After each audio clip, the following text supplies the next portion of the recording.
Welcome to the garden, beautiful people. How are you all doing? I hope you're having an amazing day. So in today's video, I just want to highlight some differences and similarities between what is known as bitter leaves and then sweet bitter leaves. Okay, I discovered that when I say I have sweet bitter leaves for sale and bitter leaves for sale, like regular bitter leaves, a lot of people don't know what I'm talking about. So let's find out what they are and the differences between them.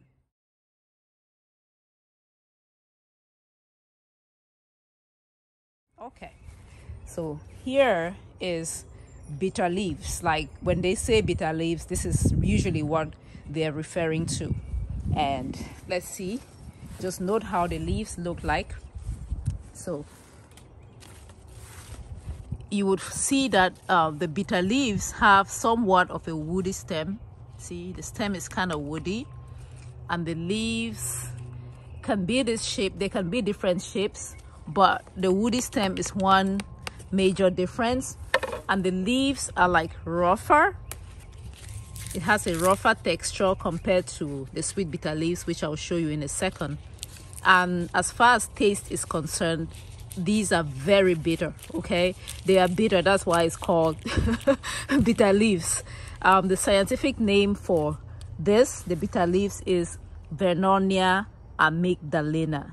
It's also known locally in Cameroon as Ndole. So this is Ndole bitter leaves. If you want to cook Ndole, which is a dish made with peanuts, like a thick peanut paste, and then they slice, blanch, massage. Some people have to wash it so many times to try to wash out the bitter, but when you wash out the bitter, you also wash away the medicinal benefits, because this bitter leaves has medicinal properties as well. It helps with blood sugar control and such.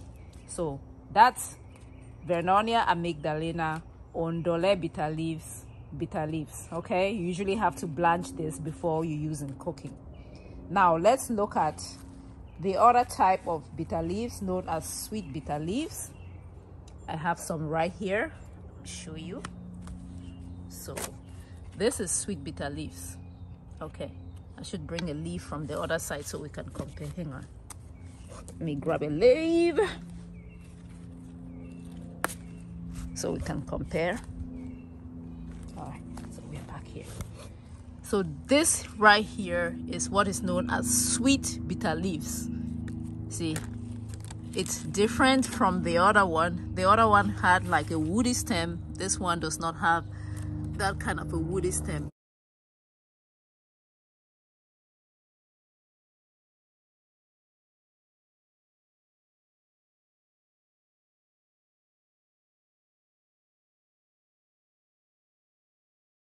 See the difference.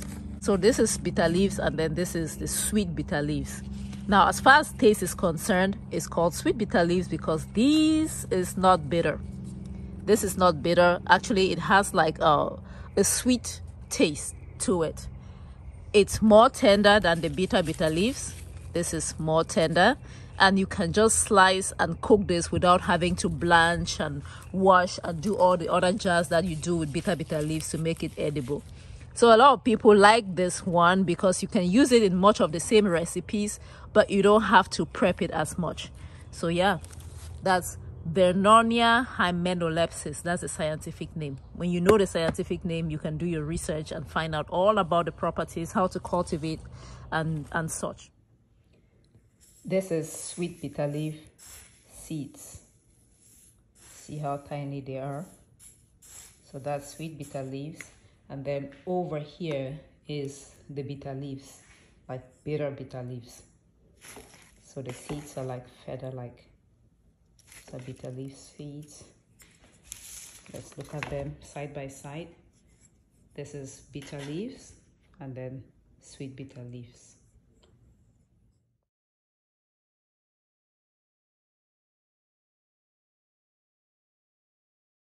What you're looking at right here is sweet bitter leaves that I nursed. So these are the sweet bitter leaf seeds that I have for sale. As you can see, the germination rate is quite high. These have already formed like true leaves. I'll show you how, when it just sprouts, how it looks like. So that's sweet bitter leaves. Let's go look at the bitter leaf sprouts or seedlings.